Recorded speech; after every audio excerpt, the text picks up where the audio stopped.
Hello Maval, बातम्यांचा आवाज, मावळचा विश्वास.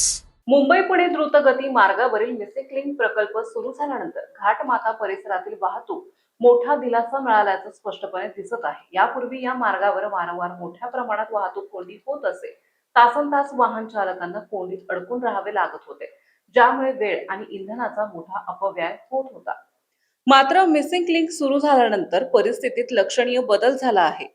घाटमाथा रस्त्यावरून जाणाऱ्या वाहनांची संख्या मोठ्या प्रमाणात घटली असून रस्ता तुलनेने मोकळा झाला आहे. नव्या मार्गामुळे वाहनाचे सुयोग्य विभाजन झाले असून सुमारे 70% वाहने मिसिंग लिंकचा वापर करत आहेत, तर उर्वरित 30% वाहने जुन्या द्रुतगती मार्गावरून प्रवास करत आहेत. या बदलामुळे प्रवासाचा वेगही मोठ्या प्रमाणात कमी झाला असून विशेषतः अवजड वाहने आणि लांब पल्ल्याच्या प्रवाशांना याचा मोठा फायदा होत आहे. तसेच घाटातील अपघाताचे प्रमाण कमी होण्याची शक्यता वर्तवली जात आहे.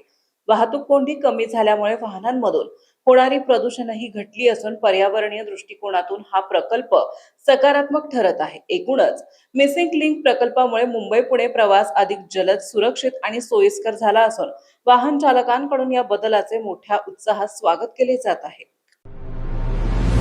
आताच हॅलो मावळ YouTube चॅनलला सबस्क्राईब करा आणि आमच्या फेसबुक पेजला फॉलो करायला विसरू नका.